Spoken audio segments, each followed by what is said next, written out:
Nipa awuro free Miami yentie kasa no nti. Etie.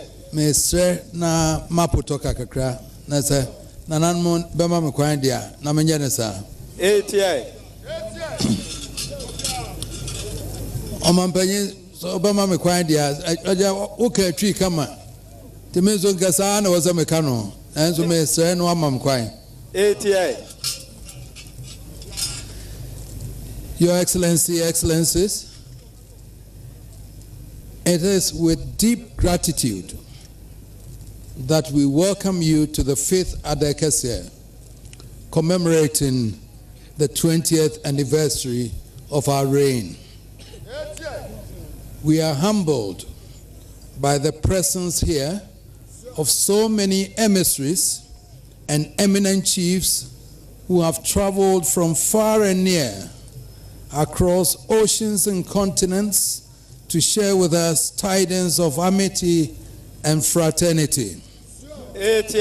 We are pleased to welcome His Excellency the Vice President of the Republic of Suriname, who has made the long journey from the Pacific at the head of a 15-man delegation to be with us, and our grateful thanks go to our own head of state, His Excellency Nana Addo Dankwa Akufo-Addo, for the great honor he has accorded us in leading our elder statesmen and former heads of state, and indeed the whole nation, as our special guest of honor. Your Excellency the President of the Republic and noble guests, it was by the grace of God that we ascended the golden stool and assumed the mantle of our forefathers on April 26, 1999. Throughout our journey, we have sought His guidance and protection, and He has never failed us. So we must see some significance in the fact that our Adakese, commemorating the 20th anniversary of our reign, coincides with one of the holiest days in the Christian calendar, the day of resurrection, a day of hope and renewal for mankind. You only have to look at this unique assembly here today to feel the manifestation of the hope and the renewal that beckons for our beloved nation. For the first time in the history of our republic, Asanteman is privileged to welcome to Adakasia monarchs from the historic kingdoms of Gabon in the north and to the coastal kingdom of Anlo. They have come in all splendor, in peace and brotherhood, not just to share our moment of joy, but remind us of our common heritage and the new spirit of peace and unity abiding in Ghana. I would also want to let Nananum know that on the 2nd of June, the next Akwesida, we shall be hosting the Ochenhine here. For 17 years, our brothers in Gabon were in despair from a cruel conflict setting brother against brother and sapping resources and that could have been better spent on economic development for the people. Through painstaking effort, applying the centuries-old traditions, peace had been restored and we are able to welcome a new Yana to a reborn Gabon. Last year, I invited the Awomafia of Anlo State, Togbe Sri III, to come for us to ponder over the curious state into which political differences have plunged relations between our two peoples. We concluded that there was absolutely no reason why politics should be allowed to undermine the state of amity that has existed between Asante and Anlo since 1824 and which was formalized when King Otumfuo Kovikakeri and the King of Anlo entered into a sacred pact in 1865 never to wage war against each other. That pact led to the establishment of the Anoga community, which still thrives in Kumasi. Today, Togbe and his entourage are back with us to reaffirm our cherished friendship and remove any artificially contrived discord with the potential to undermine the stability of our nation. We draw attention to the significance of the presence of our brothers at this Kesia because they provide a clear signpost to a new spirit that is brewing in our nation. It is the spirit of a resurrected, resurgent Ghana, united by a common heritage and at peace with itself. We feel it our bounden duty, therefore, in the presence of our noble gathering, to address a fervent appeal to His Excellency the President, our former presidents and elder statesmen, and the leadership of political parties who seek to govern our nation, to let this signpost guide us to our true destiny, which is a vibrant Ghana developing in peace and harmony. So let us distill the rancor, the bitterness, and the violence out of our political discourse and allow our nation embrace a new era of peace. In your name, therefore, on this holiest days, we send a simple but powerful message to our political leaders. Let peace reign upon our nation. Your Excellency, our journey over the 20 years of our reign has been both fulfilling and challenging. Many are the people who have been with us along the journey, who have contributed with all their might and resources to support and sustain our efforts. I pay tribute to Nananuma Mahine and Abrempong for their steadiness in sustaining the unwavering unity and loyalty to the Golden Stool. I pay tribute to our loyal sons and daughters at home and abroad, whose incredible loyalty has been our greatest source of strength. And I pay tribute to our political leaders, whose wisdom and courtesy have created and sustained a level of collaboration between beneficial to the nation. I have had the honor and privilege of working with 5 heads of states in our 20 years reign.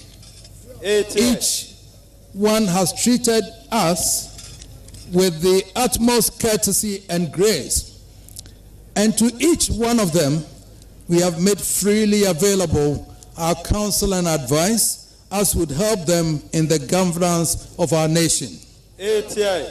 I thank them in equal measure and assure the nation that we will continue to support whoever they choose by their votes to occupy Jubilee House.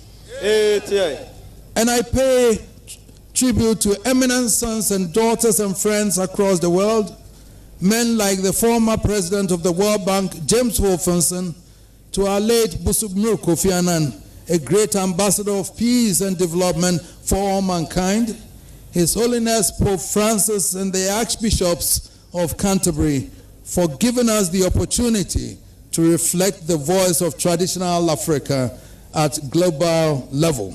By the grace of God and by the support of Nananum, our sons and daughters and friends, we have been true to the vision we set for Asanteman and our people. Bear witness to the impact we have made on their lives. The theme for this anniversary was chosen advisedly: deepening our cultural heritage through socio-economic development. The ultimate goal of governance, we know, is to provide for the well-being of the people. And for years, responsibility for the economic development, which will provide for the people's well-being, has been deemed to belong almost exclusively to government. 88. Traditional leaders, who are the custodians of an undying heritage, have had no space in the development process. In ascending to the golden stool, we took the view that our heritage must mean more than the song and dance which have come to signify our culture. 88. We were convinced that as the frontline leaders of the people, particularly in the rural communities, traditional leaders should be the ones who inspire and encourage effective development.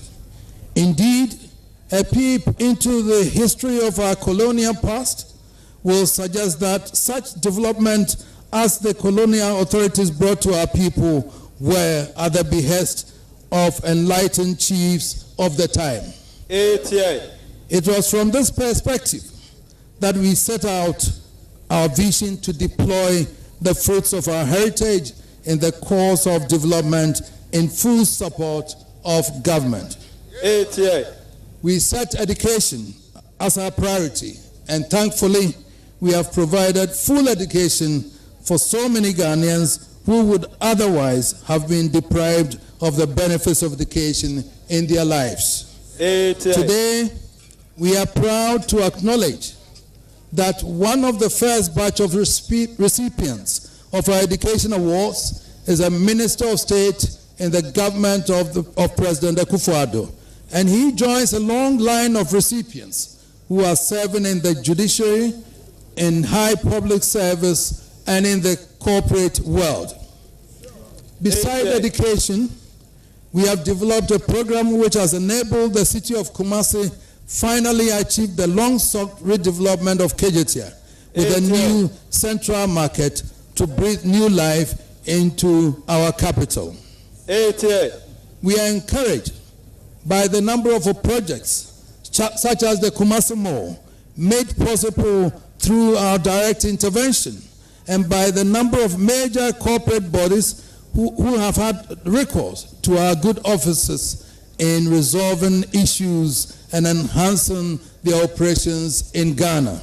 88. We mention in particular the Obuasi mine of Anglo Gold Ashanti, which is back in production, having overcome the danger of closure.